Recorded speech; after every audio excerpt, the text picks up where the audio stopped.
Padahal ajaran yang mereka bawa tidak memiliki sanad keilmuan hingga ke Nabi Muhammad SAW. Mereka mempelajari Al-Quran dan Al-Hadis secara otodidak dan ditelan mentah-mentah. Save your knowledge. Allahumma salli ala Muhammad. Bismillahirrahmanirrahim. Alhamdulillahillazi an'amana bi ni'matil imani wal islam wa nusalli wa nusallimu ala khairil anam Sayyidina Muhammad wa ala alihi wa sahbihi ajma'in, amma ba'du. Azabi semua, Salafi Wahabi atau yang dikenal dengan Wahabi merupakan sebuah golongan baru dalam Islam yang muncul pada tahun 1700 Masehi. Pendirinya adalah Muhammad bin Abdul Wahhab yang lahir di Najd, Arab Saudi. Golongan ini selalu mengklaim bahwa ajarannya paling murni mengikuti Nabi Muhammad SAW dan para salafus soleh. Padahal ajaran yang mereka bawa tidak memiliki sanad keilmuan hingga ke Nabi Muhammad SAW. Mereka mempelajari Al-Quran dan Al-Hadis secara otodidak dan ditelan mentah-mentah. Akhirnya, pemahaman yang mereka yakini merupakan ajaran yang paling benar dan yang lain salah. Golongan ini sangat mirip seperti yang dijelaskan dalam hadis Imam Bukhari. Rasulullah SAW pernah bersabda, "Yakhruju nasun min kibalil masyriqi wa yaqra'una al-Qur'an la yujawizu taraqiyahum. Yamruquna minad dini kama yamruqu syahmu minar ramiyati. Thumma la ya'uduna fihi hatta ya'uda as-sahmu ila fuqihi." Akan keluar manusia dari arah timur dan membaca Al-Quran namun tidak melewati kerongkongan mereka. Mereka melesat keluar dari agama sebagaimana halnya anak panah yang melesat dari busurnya. Mereka tidak akan kembali kepadanya hingga anak panah kembali ke busurnya. Hadis riwayat Imam Bukhari. Azabiku semua yang dimuliakan Allah Subhanahu wa taala, perlu dipahami dalam agama Islam. Setiap orang wajib mempelajari agama ini melalui guru yang memiliki sanad keilmuan hingga ke Rasulullah SAW. Ya, tentunya agar dapat memahami bagaimana pengamalan syariat dengan baik dan benar. Wahabi sendiri dikenal dengan jargon atau doktrin mereka kembali kepada Al-Quran dan Al-Hadis. Alih-alih kembali kepada Al-Quran dan Al-Hadis, ternyata yang dipahami menurut pemahaman dan akalnya sendiri. Padahal Allah Subhanahu wa taala mengatakan, berfirman dalam Quran surah An-Nahl ayat 43 yang berbunyi apa? Fas'alu ahla zikri in kuntum la ta'lamun. Maka bertanyalah kepada orang yang mempunyai pengetahuan jika kamu tidak mengetahui.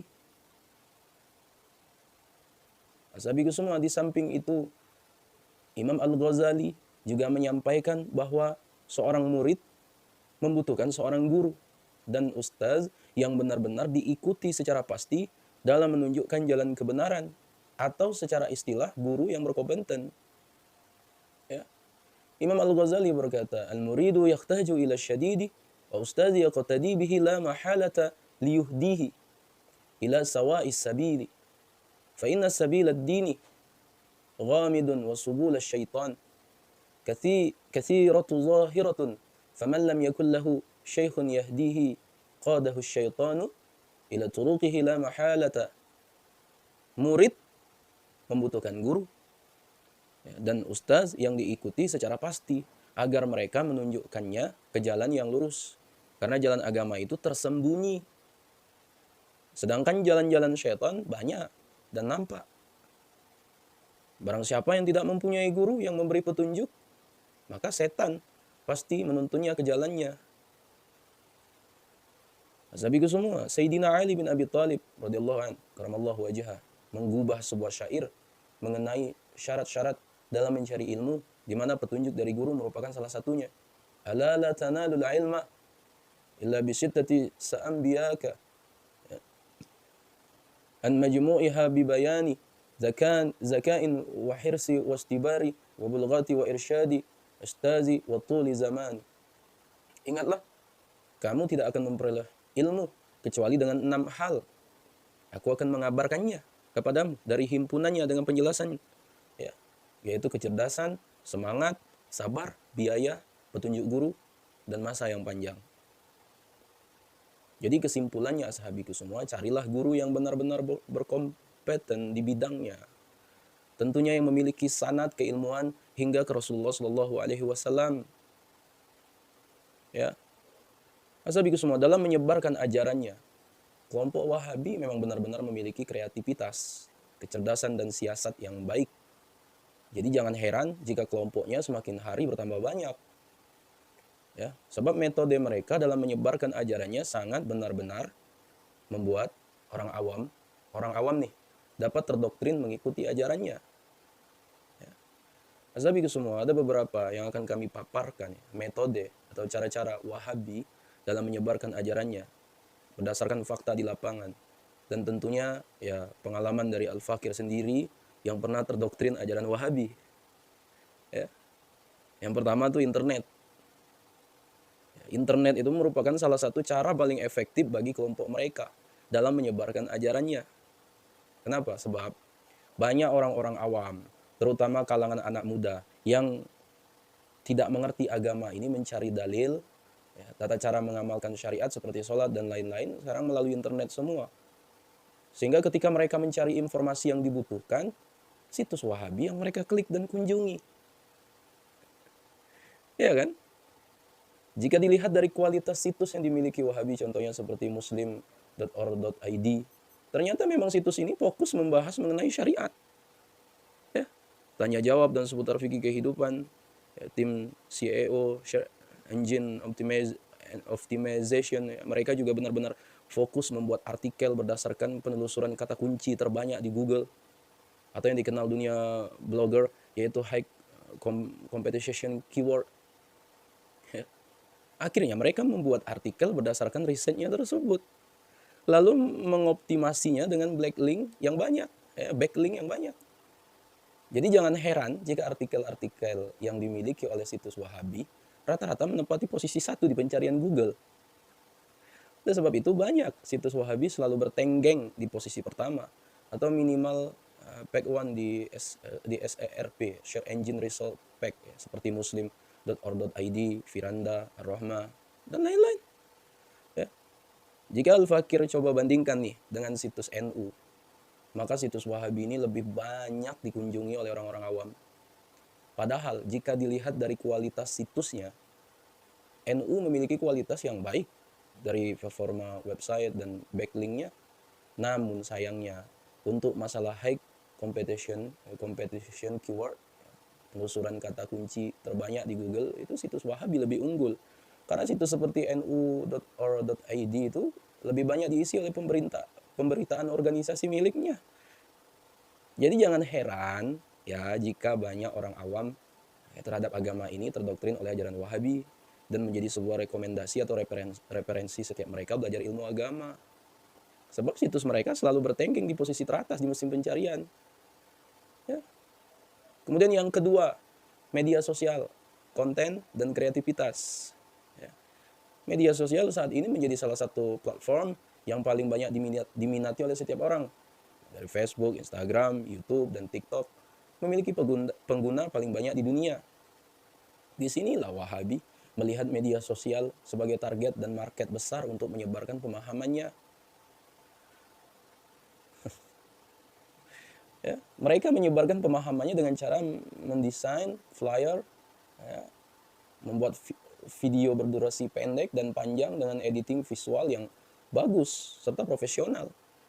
Ya. Ashabiku semua, memang media Aswaja sendiri pun juga memiliki media dakwah digitalnya tersendiri, namun tidak sekreatif dan seprofesional yang dimiliki oleh media Wahabi. Itu dikarenakan banyaknya anak muda di manhaj Wahabi yang memiliki skill, ya, komputerisasi dan desain grafis yang mumpuni untuk terjun langsung di dunia dakwah. Sedangkan sedikit sekali di kalangan Aswaja yang terjun langsung di dunia dakwah digital. Jika pun ada, hanya beberapa. Salah satunya yang Al-Fakir naungi sendiri ini. Kemudian yang ketiga, majelis ilmu. Jika kita melihat metode dakwah majelis ilmu kelompok Wahabi dengan Ahlus Sunnah wal Jamaah, ya, benar-benar sangat berbeda jauh. Jika diklasifikasikan itu, ya, majelis ilmu Wahabi lebih fokus pada ilmu fikih, Sedangkan majelis ilmu aswaja fokus pada amaliyah dan ceramah secara umum. Ya. Majelis Wahabi, seusai ceramah mereka akan membuka sesi tanya jawab seputar fikih, kehidupan, dari seputar syariat seperti sholat, puasa, zakat, haji, hukum-hukum Islam, dan berbagai macam problematika kehidupan. Ya. Jamaahnya itu juga diberikan kesempatan untuk bertanya kepada penceramah terkait persoalan yang ingin ditanyakan. Sabi semua, jadi jangan heran, ya, jangan heran banyak dari kalangan milenial dan orang tua lebih suka atau tertarik datang ke majelis ilmu semacam ini. Di samping mereka mendapatkan ilmu mengenai sirah dan akhlak Nabi, mereka juga mendapatkan ilmu seputar syariat dan kehidupan sehari-hari. Dan tentunya pertanyaan dalam benaknya telah terjawab langsung di dalam majelis yang diikutinya. Sabi semua, majelis aswaja lebih banyak diisi dengan ceramah umum seperti akhlak Nabi, sirah Nabi, sahabat, ulama dan orang-orang soleh. Ya, di akhir tausiahnya, ya biasanya hanya ada membaca doa-doa saja tanpa ada sedikit pun pembukaan sesi tanya jawab. Ya. Kalaupun ada, itu hanya sedikit sekali. Ya. Untungnya ada beberapa ulama tersohor kita, ya seperti Buya Yahya, ya, Ustaz Abdul Somad, yang metode ceramahnya seperti kelompok Wahabi.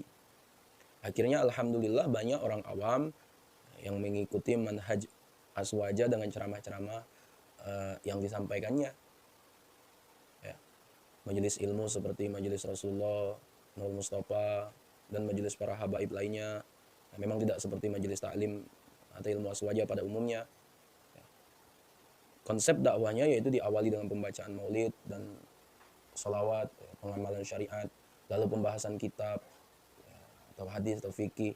Setelah itu diisi ceramah, akhlak Nabi, sirah Nabi dan lain-lain, lalu diakhiri dengan bermunajat kepada Allah bersama-sama. Ya, atau sering disebut dengan zikir jalallah. Ya. Jamaahnya juga didominasi dari kalangan anak muda aswaja, ya dari berbagai macam ormas seperti NU, ya, dan lain-lain. Target dakwah mereka adalah kalangan anak muda yang ingin benar-benar mengenal Nabi dan mencintai Nabi Muhammad SAW secara dini. Ya. Untuk majelis ta'lim atau ilmu di perkampungan yang didominasi oleh organisasi Nahdlatul Ulama, itu condong lebih banyak melakukan amaliyah seperti tahlilan, yasinan, managiban, ya, di setiap malam Jumat. Ya. Ini benar-benar tidak membuka wawasan keilmuan bagi para jamaahnya. Jadi jangan heran jika jamaah NU masuk ke masjid Wahabi. Mereka bisa terdoktrin dengan mudah sebab tidak adanya dasar pemahaman ilmu agama dan pengenalan syariat secara kuat dan baik. Ya. Pihak dari LDNU, Lembaga Dakwah Nahdlatul Ulama, ya ini harus benar-benar memperhatikan hal ini. Untungnya alhamdulillah ada sosok tokoh seperti Gus Baha, ya kan, yang dapat mewakili nama NU di masyarakat Indonesia dengan kapasitas keilmuan yang luar biasa. Kemudian ada lagi Gus Ikdam dan lain-lain, Gus Kausar. Ya. Kemudian buku dan kitab yang diterbitkannya. Jika kita melihat buku atau kitab yang diterbitkan oleh kelompok Wahabi, ya, judul yang dimilikinya benar-benar sangat diminati oleh orang awam. Contohnya seperti ini hukum tahlilan dan yasinan dalam Islam. Jika ada jamaah majelis taklim tahlilan dan yasinan yang iseng nih ke toko buku untuk mencari referensi buku agama yang ingin dibacanya, lalu menemui judul buku itu, maka dalam benaknya otomatis ingin membeli buku tersebut. Sebab ia ingin tahu hukumnya atas apa yang ia amalkan selama ini. Setelah ia membacanya, jangan heran jika ia mendadak jadi anti tahlilan dan yasinan. Sabi semua, bukan hanya itu, banyak juga kitab-kitab aswaja yang diterbitkan oleh kelompok Wahabi itu, seperti kitab karangan-karangan Imam Syafi'i, di mana isi kitabnya diberikan penjelasan atau penafsiran sesuai pemahamannya. Disinilah sebagian santri atau ulama terdoktrin secara otomatis karena akibat salah membaca kitab. Ya.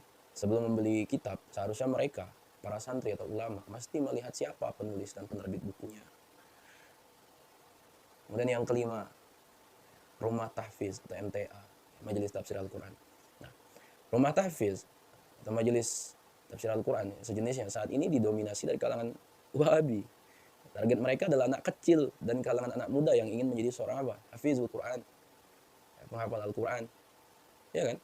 Jika kita sering berseluncur nih di media sosial, pasti kita sering melihat rumah tahfiz yang sering menyebarkan flyer untuk berdonasi Al-Quran dan semacamnya, ataupun melalui Facebook, Facebook ADS, Instagram ADS, Google Ads, ya, di mesin penelusuran. Inilah salah satu taktik mereka dalam menyebarluaskan ajarannya. Umumnya, rumah tahfiz yang mereka dirikan tidak dipungut iuran sedikit pun, alias gratis. Oleh sebab itu jangan heran jika banyak orang tua yang awam memasukkan anaknya di rumah tahfiz ini di sore harinya, ya berharap menjadi seorang hafizoh. Selain biayanya gratis, orang tua juga tidak perlu repot dalam pendidikan agama pada anaknya. Ya, karena telah diserahkan sepenuhnya kepada pihak rumah tahfiz atau MTA tersebut. Ya, namun tidak semua rumah tahfiz atau MTA itu bermanhaj Wahabi ya. Ya intinya harus pintar cross check terlebih dahulu sebelum menitipkan anaknya di rumah tahfiz. Kemudian yang keenam, ya kan, nama pesantren. Jika melihat nama-nama pesantren yang didirikan Wahabi, itu benar-benar sangat kreatif. Atau saya bilang licik lah. Ya. Pesantren mereka tuh banyak itu menisbatkan nama dari ulama-ulama aswaja seperti Imam Ibnu Hajar, Imam Syafi'i, Imam Ibnu Katsir, Imam Bukhari dan lain-lain. Ya, bagi orang tua yang mendengar nama-nama itu pasti tidak berpikir panjang untuk memasukkan anaknya ke dalam pesantren. Ya. Sebab orang tuanya berasumsi bahwa dari nama pesantren-pesantrennya saja itu identik dengan ulama Ahlussunnah wal Jamaah. Jadi tak perlu untuk meng-cross checknya kembali. Ditambah lagi ada fasilitas dan bonus yang didapatkan oleh santrinya seperti kuliah di luar negeri dan lain-lain. Ya. Tapi itu semua, jadi jangan kaget jika tiba-tiba keluar dari pesantren, ya, anaknya mendadak suka membid'ahkan dan menyesatkan orang lain. Ya, wabil khusus orang tuanya sendiri. Hal ini dialami oleh almarhum Kiai Haji Z Abdullah Basalamah yang mengaku salah menyantrenkan dan menguliahkan anaknya, yaitu Ustadz Khalid Basalamah di Timur Tengah, ya, yang saat ini menjadi ulama Wahabi di Indonesia yang tersohor dan menjadi rujukan oleh jamaah Wahabi. Kemudian yang selanjutnya itu masjid, fasilitas dan pelayanan. Masjid merupakan tempat untuk melaksanakan sholat, ya kan. Di samping itu, tentu banyak orang menginginkan sebuah masjid dapat memberikan pelayanan dan fasilitas yang baik. Saya sendiri Al-Fakir dulu ketika sering datang ke masjid Wahabi, ya, itu fasilitas dan pelayanan masjid mereka luar biasa. Ya. Seperti di situ menyeduh kopi atau teh secara gratis. Kebersihan dan kerapihannya itu jangan ditanya. Ya. Apalagi ada fasilitas charging, ngecas HP itu. Tempat istirahat di teras masjid pun itu luas dan lain-lain. Ya. Nah, jika Al-Fakir bandingkan, saya sendiri bandingkan dengan fasilitas masjid aswaja pada umumnya, ya terkesan biasa saja, tidak rapi dan fasilitasnya kurang baik. Ya, bahkan ketika datang untuk beristirahat saja kadang dilarang gitu kan. Colokan listrik tidak ada dan lain-lain. Jadi jika mampir ke masjid ini, ya paling hanya numpang sholat saja. Ya kan? Beda halnya dengan masjid Wahabi. Itu bisa berlama-lama di masjid, bahkan sampai mengikuti pengajian jika kebetulan ada jadwalnya. Inilah yang menjadikan orang awam nyaman jika mampir ke masjid Wahabi dan secara tidak langsung terdoktrin oleh ajarannya berkat pelayanan dan fasilitas masjid yang begitu baik. Kemudian selanjutnya, guru di sekolah atau universitas umum negeri, yaitu banyak guru agama di sekolah atau di universitas diisi oleh para ulama Wahabi. Ya. Seperti pengalaman Al-Fakir yang dulu pernah sekolah SD, SMP, dan SMA, kebanyakan diisi oleh guru agama yang memiliki pemahaman Wahabi. Ya. Walaupun tidak memberikan penjelasan tentang bid'ah, tapi Al-Fakir bisa membedakan dari pelajaran dasar seperti beberapa jumlah ayat dalam Al-Fatihah, tata cara sholat, berwudu, dan yang lainnya. Ya, Al-Fakir sendiri tidak tahu bagaimana persyaratan atau kualifikasi yang dibuka oleh instansi sekolah, terutama universitas untuk menjadi guru agama. Ya, intinya ajaran Wahabi telah merambat ke dunia pendidikan melalui instansi sekolah dan universitas negeri yang berada di Indonesia. Kemudian selanjutnya itu ceramah di instansi kepolisian. Ya, ini bukan rahasia umum lagi ya sahabatku semua. Ya, bukan rahasia umum lagi jika instansi kepolisian itu kerap kali mengundang ulama Wahabi. Salah satunya Ustaz Khalid Basalamah. Ya, Ustaz Khalid Basalamah itu menjadi salah satu penceramah tetap di kepolisian. Jangan heran jika kita melihat banyak anggota polisi yang berjenggot panjang dan bercelana cingkrang, ya kan, yang mengikuti manhaj salaf itu. Sebab sudah banyak polisi yang terdoktrin ajaran ini. Berbeda dengan instansi militer, TNI. Kebanyakan TNI itu mengundang ulama-ulama NU atau para habaib yang bergolongan Ahlus Sunnah wal Jamaah dalam kajian rutinnya ataupun pada acara tabligh akbar seperti Isra Mi'raj dan Maulid Nabi Muhammad SAW. Semua. Dari semua yang sudah Al-Fakir uraikan, tentu dakwah mereka begitu masif dan terorganisir dari kalangan anak-anak, remaja, ya milenial, dewasa. Mereka dakwahi ini ya, dari instansi pemerintah, kepolisian, ya, di pemerintahan mereka dakwahi, dari yang berlatar belakang pendidikan SD, SMP, SMA, sarjana, bahkan doktor pun mereka dakwahi. Mereka menyebarkan dakwahnya itu memang benar-benar dengan maksimal dan terencana. Sahabat semua yang dimuliakan Allah. Lalu bagaimana cara para ulama aswaja mengantisipasinya? Ikuti metode dakwah mereka dan teruslah berinovasi. Itulah satu-satu caranya. Ya. Jadi jangan heran jika dakwah mereka berkembang dengan pesat. Karena kita sendiri sudah tertinggal 10 langkah di belakang mereka. Sahabat semua yang dimuliakan Allah, semoga video ini bermanfaat dan menjadi renungan untuk kita bersama. Wallahu a'lam. Assalamualaikum warahmatullahi wabarakatuh.